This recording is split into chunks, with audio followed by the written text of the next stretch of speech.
یعنی امتیوں سے پیار کیسا ہے میری خوش قسمتی میں تیرا امتی. یعنی اللہ کی کتنی بڑی مہربانی ہے کہ رب کریم نے ہمیں ایسے آقا عطا فرمائے کہ جب جب ہمارے کام سدھریں، جب ہم پر رحمتیں نازل ہوں، اس کی خوشی سرور کائنات صلی اللہ تعالیٰ علیہ وسلم کو ہو. پھر کیوں نہ ہم بھی نبی پاک سے دل و جان سے پیار کریں، ہم کیوں نہ پیارے آقا علیہ الصلوۃ والسلام پر کثرت سے درود پاک پڑھا کریں. آئیے مل کر محبت کے ساتھ بآواز بلند درود پاک پڑھ لیں. صلو علی الحبیب صلی اللہ تعالی علی محمد صلی اللہ علیہ وسلم. سیدی اعلیٰ حضرت اپنے بڑے پیارے کلام میں نبی پاک پر ہم درود کیوں نہ پڑھیں، میرے آقا پر کون کون سلام بھیجتا ہے، کون کون درود بھیجتا ہے، اپنے کلام میں بڑے پیارے اشعار لکھے.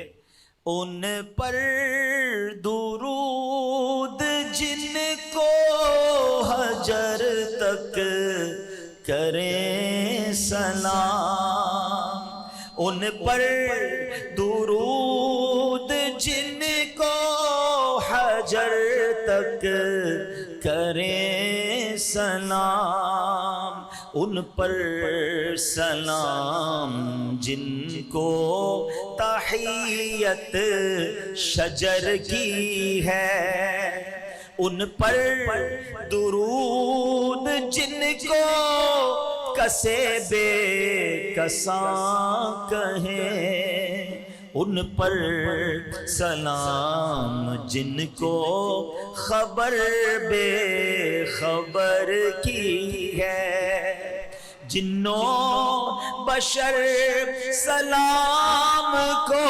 حاضر ہیں السلام، یہ بارگاہ مالک جنوں بشر کی ہے، شمس و قمر سلام کو حاضر ہیں السلام، خوبی انہی کی جوت سے شمس و قمر کی ہے، سب بحر و بر سلام کو حاضر ہیں السلام، تملیک انہی کے نام تو ہر بحر و بر کی ہے، سنگ و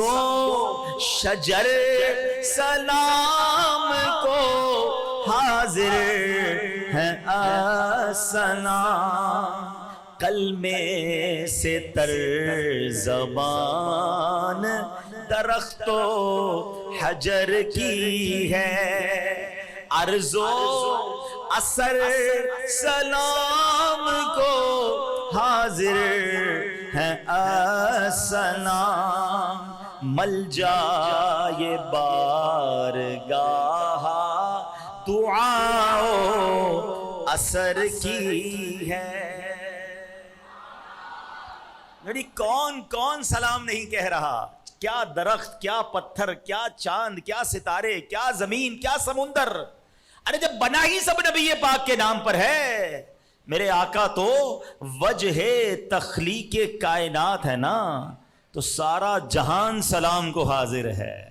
اے امتیوں تم بھی سلام پڑھا کرو، تم بھی درود بھیجا کرو، تم بھی آقا کی بارگاہ میں اس طرح حاضری لگایا کرو. آئیے مل کر محبت کے ساتھ بآواز بلند درود پاک پڑھ لیں. صلو علی الحبیب تعالی علی محمد صلی اللہ علیہ وسلم. آج میں نے آپ کو جس موضوع پر چند مدنی پھول پیش کرنے ہیں، اس میں بہت ساری اس طرح کی گفتگو ہوتی ہے کہ قوم ترقی کیسے کرے، ہمارا وطن ترقی کیسے کرے، مسلمان ترقی کیسے کرے، عروج کیسے ملے.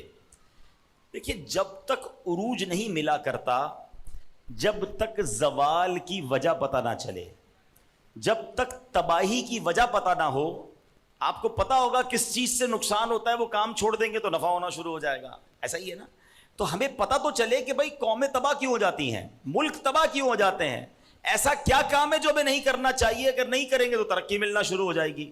تو آج یوں سمجھ لیں بیان کا موضوع یہ ہے کہ قوم یا وطن یا لوگ یا افراد کیسے ترقی کرتے ہیں اور کیا ایسے کام ہوتے ہیں کہ جن سے وہ برباد ہو جاتے ہیں، ان پر زوال آ جاتا ہے۔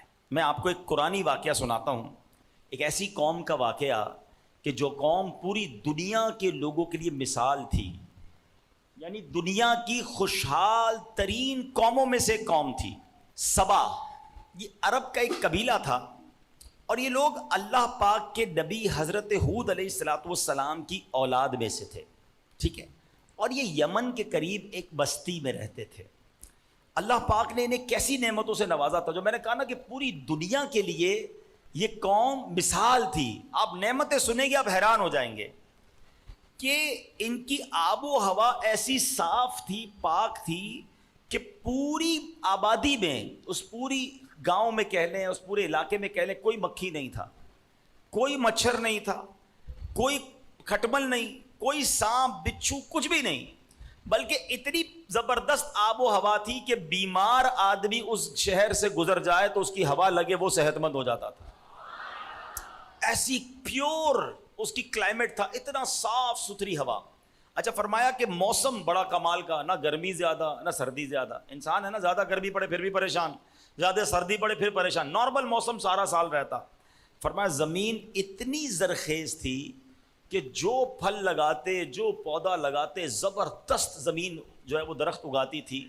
اتنے پھل تھے اور ایسے لدے ہوئے باغ تھے کہ کوئی شخص اگر سر پہ ٹوکرا اٹھا کر اس کے باغ میں چلتا تو اس کا ٹوکرا پھلوں سے ویسے ہی بھر جاتا تھا، توڑنے بھی نہیں پڑتے تھے، اتنے پھل لدے ہوئے تھے اور گرتے رہتے تھے۔ اچھا، اب بتایا کہ اتنے پھل لگتے تھے کہ وہ قوم اس کو بیچ کر بہت مالدار تھی۔ لوگ مثالیں دیتے تھے قوم سبا کی۔ اب جب ان کو اتنی نعمتیں ملی نا، ہونا کیا چاہیے تھا؟ شکر ادا کرتے، اللہ کی فرما برداری کرتے۔ اللہ کریم نے ایک نہیں، دو نہیں، 13 انبیاء کرام بھیجے ان کے پاس اللہ کی طرف بلانے کے لیے کہ اے قوم، سرکشی نہ کرو، ناشکری نہ کرو، اللہ کی عبادت کرو، بتوں کی پوجا نہ کرو۔ اللہ اکبر، مگر وہ نبیوں کو جھٹلاتے رہے۔ وہ سمجھے یہ ہمارا مال ہے، ہم نے سب کچھ کیا ہے، یہ ہمیں یہ سمجھے کہ قدرتی طور پہ مل گیا، کوئی احسان نہیں، معاذ اللہ رب کا۔ انبیاء کی بے ادبی کی، گستاخیاں کی، اور پھر جب اللہ کریم کا ان پر قہر آیا، رب عز و جل کی ناراضی ہوئی اور ان پر عذاب نازل ہوا، تو جہاں یہ قوم اپنے زمانے میں ایک مثال تھی نا خوشحالی کی، ویل سیٹ ہونے کی، وہیں یہ قوم مثال بن گئی بربادی کی۔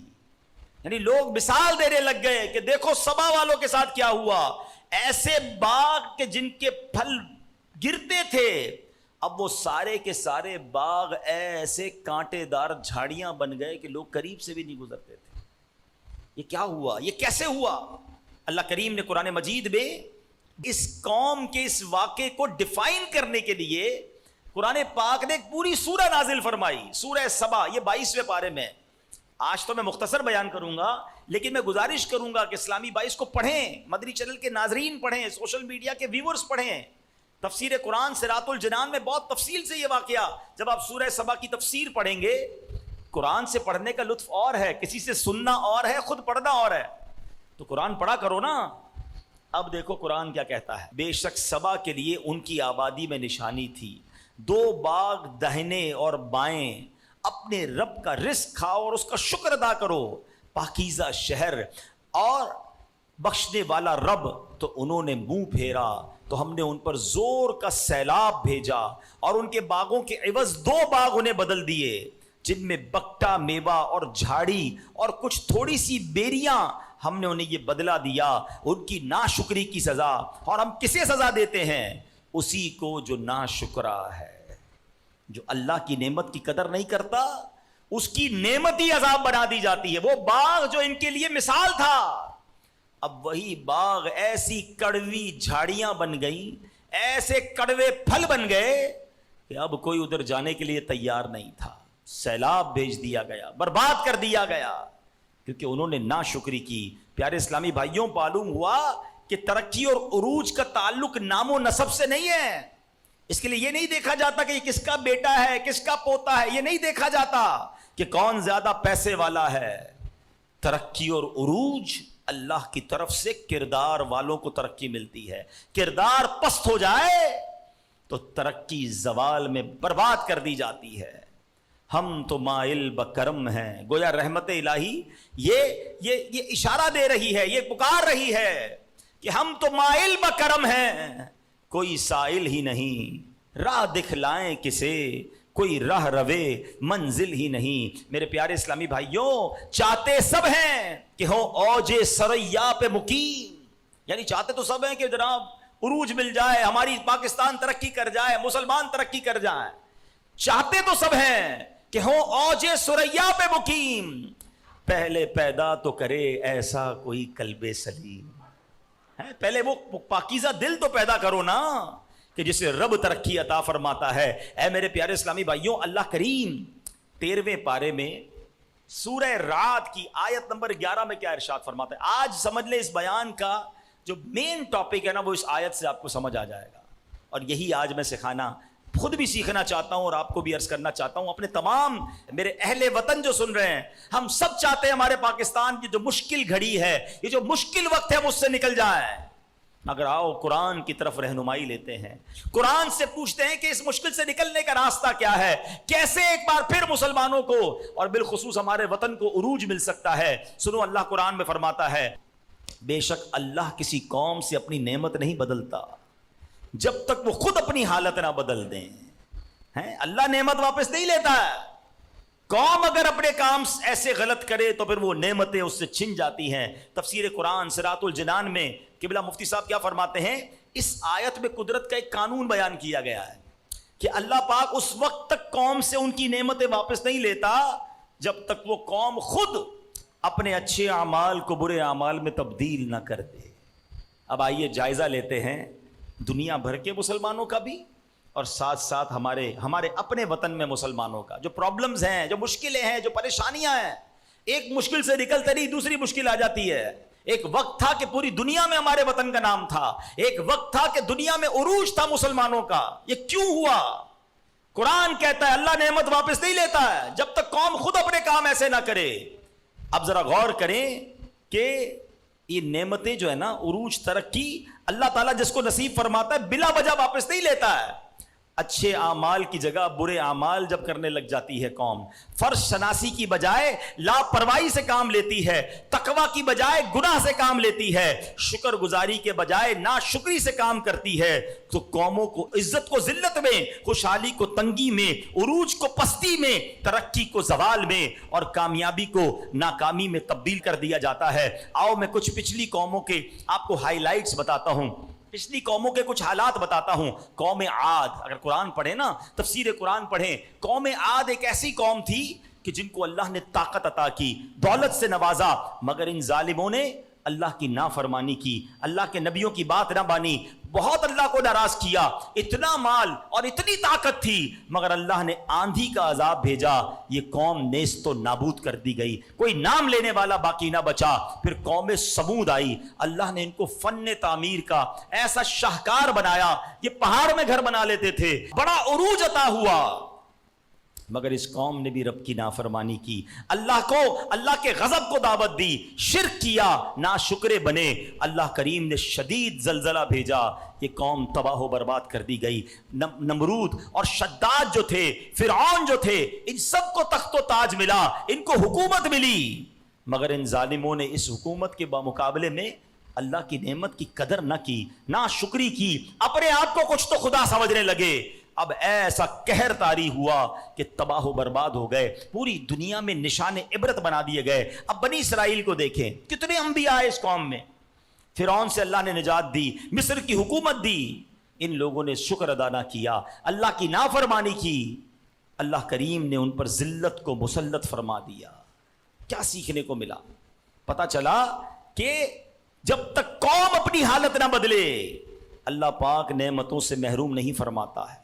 جب قوم اپنی حالت بدل لے, اچھائی کی جگہ برائی لے لے, شکر کی جگہ ناشکری آ جائے, فرما برداری کی جگہ نافرمانی کرے, تو پھر اللہ پاک کے قہر کا کوڑا برس جاتا ہے. پھر انہیں کچھ مہلت نہیں دی جاتی اور انہیں عبرت کا نشان بنا دیا جاتا ہے. اب ذرا ایک اور بات سوچئے, ایک اور بات یاد رکھنی ہے، کچھ لوگ اس لیے اترا رہے ہوتے ہیں کہ خاندان بہت بڑا ہے، ہماری تاریخ بہت اچھی ہے. کئی مسلمانوں سے بات کرو کہ یار ہم نے اتنے 100 سال حکومت کی ہے، اتنے 100 سال عروج پایا ہے. ارے بھائی پچھلی ہسٹری سے نئے کام سیدھے نہیں ہوں گے، ہمیں اپنے آپ کو بدلنا ہوگا. ایک بات یاد رکھیے کہ ترقی، عروج، کامیابی، عزت، شان و شوکت، ان سب نعمتوں کا تعلق نسب، نام، پیسہ اور رنگ و روپ سے نہیں ہے، بلکہ ترقی اور عروج کا تعلق اعلیٰ کردار سے ہے. مشہور مفسر قرآن مفتی احمد یار خان نعیمی فرماتے ہیں قومیں بڑی ہوں یا چھوٹی، حتیٰ کہ نبی علیہ السلام کے ہم وطن ہوں، ہم نسب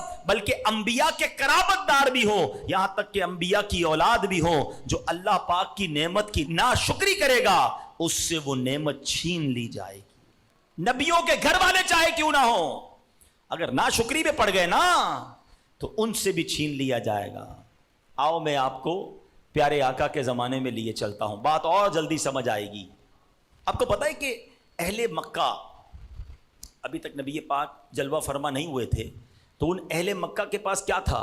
پہلے سے کعبہ تھا، کعبے کی ذمہ داری تھی، حضرت اسماعیل کی اولاد سے تھے، اللہ پاک نے کعبے کی خدمت کا انہیں شرف بخشا تھا.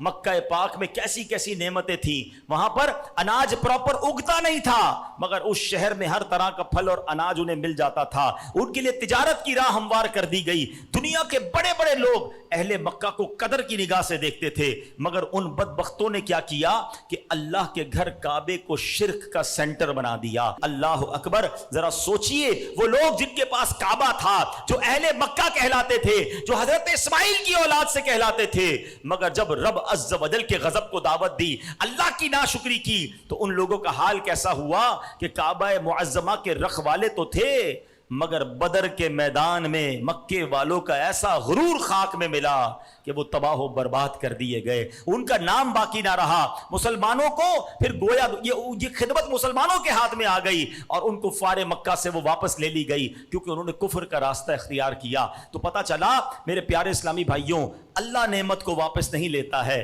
جب تک ہم اپنی حالت بدل کر رب کی ناشکری نہ کریں، ہم اس کے غضب کو دعوت نہ دیں. اب آئیے میرے پیارے اسلامی بھائیوں، واللہ یقین مانیں اتنی بڑی نعمت اللہ نے جو عطا کی ہے نا ہمیں، اور ہم میں سے بہت سو کو تو بن مانگے عطا کی ہے، وہ ہمارا پیارا وطن پاکستان ہے.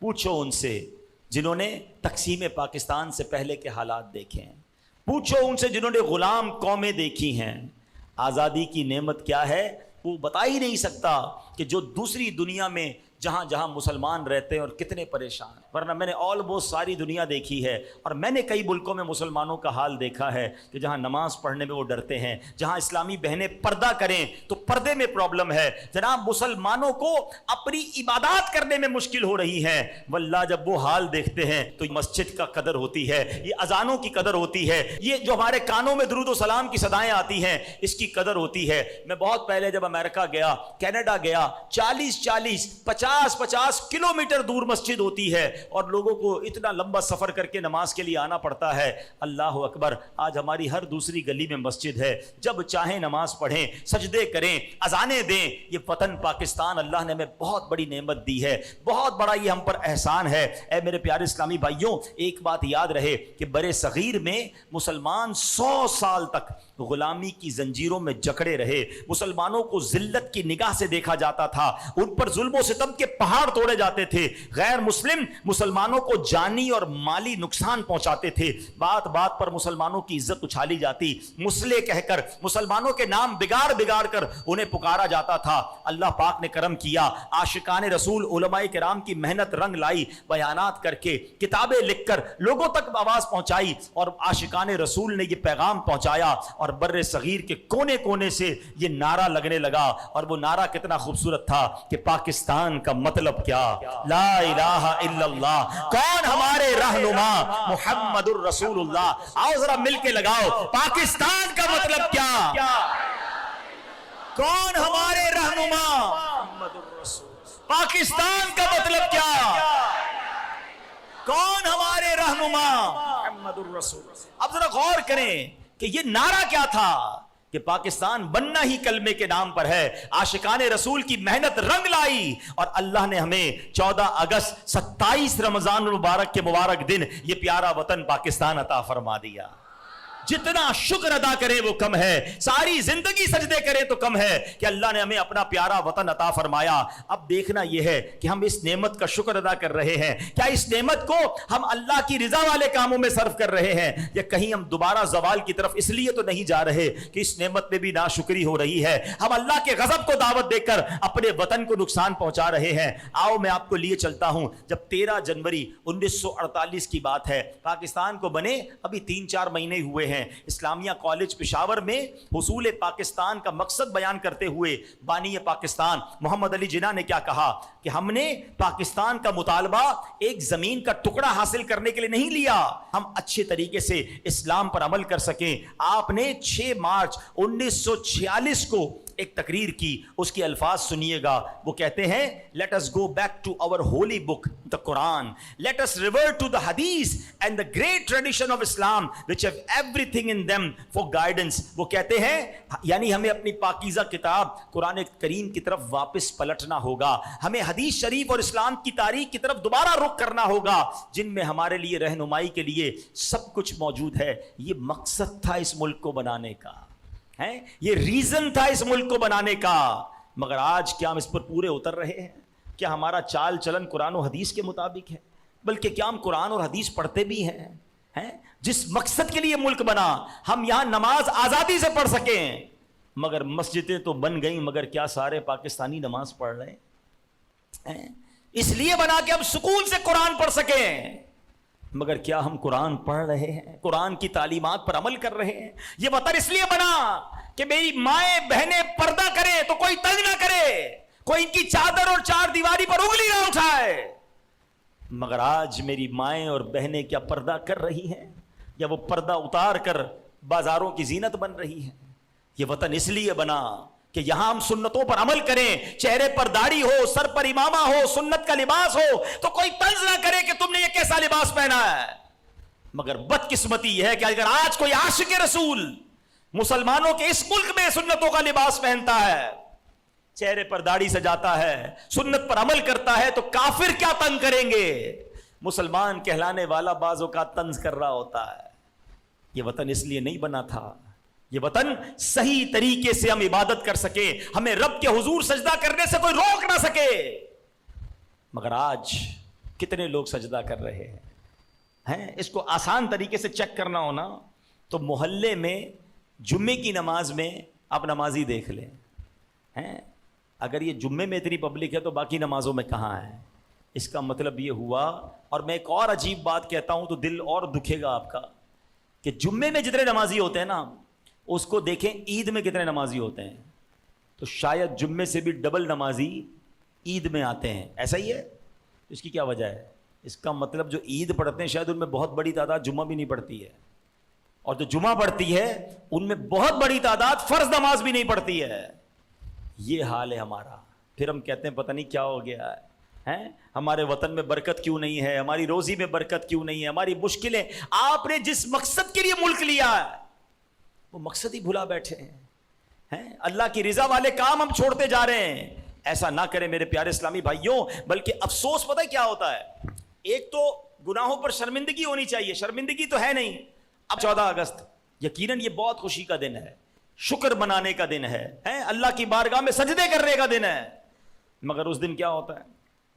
ڈھول تماشے, گانے باجے, میوزیکل پروگرام, ناچ گانے. بلکہ بدقسمتی سے بتایا جاتا ہے کہ 7 ملین یعنی 70 لاکھ افراد یوم آزادی پر پاکستان میں منشیات استعمال کرتے ہیں. 14 اگست کو شراب زیادہ پی جاتی ہے, ناچ گانے بےہودہ محفلیں سجائی جاتی ہیں. مجھے بتاؤ کہ ان کاموں سے رب راضی ہوگا کہ تمہیں نعمت اس لیے دی تھی؟ آپ دنیا میں کسی کو کوئی تحفہ دیں اور وہ آپ کے تحفے کا غلط استعمال کرے. مثال کے طور پہ آپ کا کوئی ملازم ہے, بہت محنتی ہے, اور بیچارہ بس میں آتا ہے, آپ کہیں یار تم ایسا کرو موٹر سائیکل لے لو, بڑا کام کرتے ہو, اور میرے کام بھی کر دیا کرو, فلاں فلاں جگہ سے پیمنٹ لے آیا کرو, ادھر سامان چھوڑ آیا کرو. آپ نے موٹر سائیکل دی, مہینے 2 مہینے پتہ چلا وہ نہ ٹائم پہ آ رہا ہے نہ آپ کے کام کر رہا ہے, تو آپ کیا کہیں گے؟ پھر موٹر سائیکل واپس دو, اس لیے دی تھی تم کو. جس کام کے لیے دی وہ کام تو کر نہیں رہے. اللہ نے وطن دیا جس کا نعرہ کیا تھا کہ پاکستان کا مطلب کیا؟ لا الہ الا اللہ. کون ہمارے رہنما؟ محمد الرسول اللہ. اور ہم کر کیا رہے ہیں؟ اسی کے یوم آزادی پر اسی رب کو ناراض کر رہے ہیں. ایک ادارے نے بتایا، ایک ادارے کی تحقیق آئی ہے کہ اب تک وہ ادارہ پاکستان میں $800 ملین کی ڈرگز، منشیات ضبط کر چکا ہے. یعنی اتنا استعمال بڑھتا جا رہا ہے. یہ اللہ کے غضب کو میرے پیارے اسلامی بھائیوں دعوت دینے والی بات ہے. خدا را اپنے وطن کی قدر کیجئے، گناہ مت کیجئے، رب کے غضب کو دعوت نہ دیجئے. آئیے مل کر اللہ کریم کی بارگاہ میں ہمارے وطن کے لیے دعا کرتے ہیں کہ یا اللہ ہمارے وطن کی حفاظت فرما، ہمیں اپنے وطن کا صحیح خیر خواہ بنا دے اور ایسا بندہ بنا دے کہ جو تجھے پسند آتا ہو. یا خدا پاک وطن کی تو حفاظت فرما، یا خدا پاک وطن کی تو حفاظت فرما. فضل کر اس پہ صدا سایہ رحمت فرما. اس کو تو کل آئے اسلام بنا دے یا رب، اس کو تو کل